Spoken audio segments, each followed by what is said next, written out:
Hi everyone. So today I'm going to talk about something really very serious. तो शायद कुछ लोग शायद ऑफेंड हो जाएं, बट शायद कुछ लोग सहमति भी दें, मेरी बात को समझें। तो मैं न्यूज़ देख रही थी और मुझे पता चला कि 31 साल की एक महिला डॉक्टर थी जिनके साथ ऑन ड्यूटी रेप और मर्डर होता है। कोलकाता की ये घटना है। सारे डॉक्टर सड़कों पे हैं, सब उनके लिए जस्टिस डिमांड कर रहे हैं, प्रोटेस्ट हो रहा है, कैंडल मार्च हो रहा है। मैं नहीं बोल रही कि नहीं होना चाहिए, होना चाहिए, क्योंकि जब तक हम आवाज़ नहीं उठाएंगे तब तक कोई भी सरकार कुछ नहीं कर सकती है। हमें ही खड़े रहना पड़ेगा हर उस भारत की बेटी के लिए जिसके साथ गलत हुआ है। क्या लेकिन हम हर लड़की के लिए खड़े रहते हैं? नहीं, हम सिर्फ कुछ गिने चुने केसेस के लिए अपनी आवाज़ उठाते हैं। बाकी केसेस के लिए हम मोबाइल पे देखते हैं, पढ़ते हैं। जो ज़्यादा दयालु होगा वो कमेंट कर देगा कि सरकार को कड़ा कदम उठाना चाहिए, लेकिन फिर क्या करते हैं? स्वाइप। क्या हुआ इससे? कुछ नहीं, आपके एक कमेंट से कुछ नहीं हुआ। जैसे आज सड़कों पर आए हैं वैसे हर केस के लिए आइए, तब शायद सरकार को समझ आएगा कि हाँ, मुझे कुछ कड़ा कानून बनाना चाहिए। ऐसे नहीं होगा। मेरे पास कुछ केसेस है, मैं आपको बताती हूँ।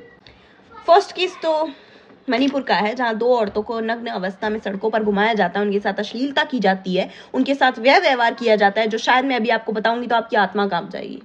दूसरा, 40 साल का मर्द एक 6 महीने की बच्ची का रेप करता है आंध्र प्रदेश में 14 जुलाई 2024 को। दूसरा, 24 अप्रैल को मध्य प्रदेश का एक 13 साल का बच्चा अपनी 9 साल की बहन का रेप करता है और उसका मर्डर कर देता है।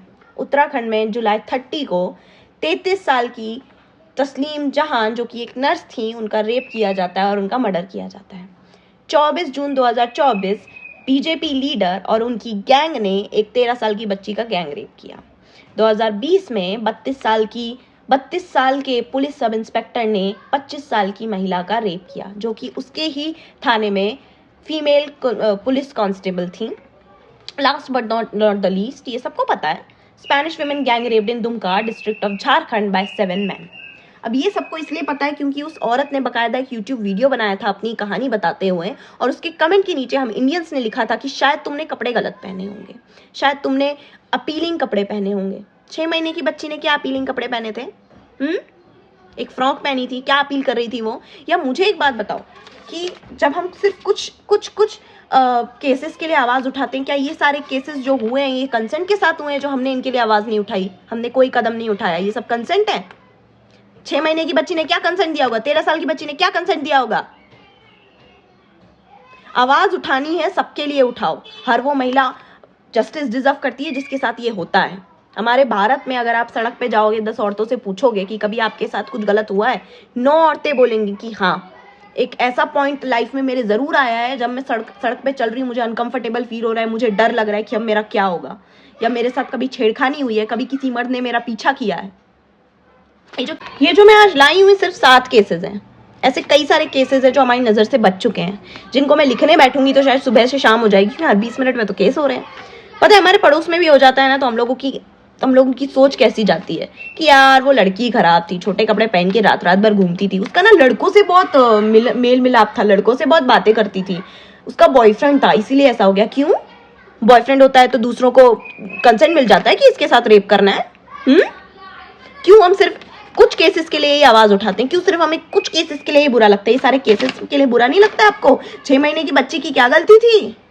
तब कहाँ मर गए थे हम लोग? तब हमारी आंखें, कान, नाक, मुंह सब बंद हो जाता है, तब हम कुछ नहीं करते हैं, तब ना किसी के स्टेटस लगते हैं, ना तब कोई सड़क पे आता है। क्यों?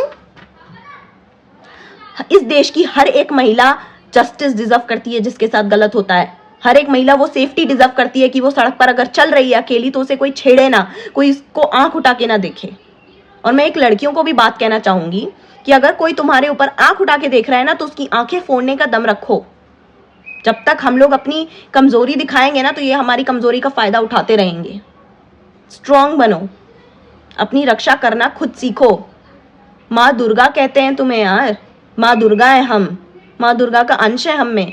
हम उनकी तरह बन सकते हैं ना, हम अपनी रक्षा खुद कर सकते हैं ना। माँ दुर्गा लड़ी थी इतने सारे असुरों से अकेली, सबको बचाया था। हम नहीं लड़ सकते? 2 पैर हमारे पास हैं, 2 हाथ हमारे पास हैं, 2 पैर पुरुष के पास है, 2 हाथ उनके पास है, तो क्यों हम कमजोर पड़ जाते हैं?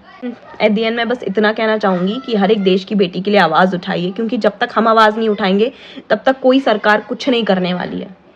हमें ही उनके लिए लड़ना पड़ेगा, क्योंकि बड़े बड़े लोग हैं, केस दबा देते हैं, पैसा दो थोड़ा सा केस दब जाता है। आज हमने वो डॉक्टर के लिए आवाज़ उठाई, इसलिए शायद उसके जिसने भी एक्यूज़ किया है उसको, उनको डेथ सेंटेंस मिल रहा है, मेडिकल इंस्टीट्यूट्स की सेफ्टी बढ़ाई जा रही है।